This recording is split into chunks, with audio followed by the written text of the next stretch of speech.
ஆராதனை தினம் ஆராதனை ஆராதனை தினம் ஆராதனை பப்பாளி பழத்தில் உறையும் ஜெகநாத சுவாமிக்கு ஆராதனை திருக்கரங்களில் திருவாயுதங்கள் வைத்தருள்வதற்கு ஆராதனை பெரிய விழிகள் கொண்டருள்வதற்கு ஆராதனை பக்தர்களை எப்போதும் காத்தருளும் அழகிய கருந்தெய்வத்திற்கு ஆராதனை ஆனந்தமாய் திருக்காட்சி தந்தருள்வதற்கு ஆராதனை செவ்விதழ்கள் கொண்டு புன்னகைக்கும் வேம்புமர தெய்வத்திற்கு ஆராதனை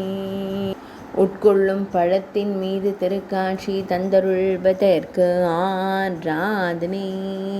அனைத்து உணவு பதார்த்தங்களிலும் உறையும் அழகு தெய்வத்திற்கு ஆராதனை பக்தர்களை எப்போதும் காத்தருளும் அரசர் இந்திரத்யும்னன் செல்வனுக்கு ஆராதனை புரி மாவட்டத்தில் ஆலயம் கொண்டருள்வதற்கு ஆராதனை ஒடிசா மாநிலத்தில் உறைவதற்கு ஆராதனை உத்கல தேசத்தில் அருள்வதற்கு ஆராதனை ஆராதனை தினம் ஆராதனை ஆராதனை தினம் ஆராதனை ஆராதனை தினம் ஆராதனை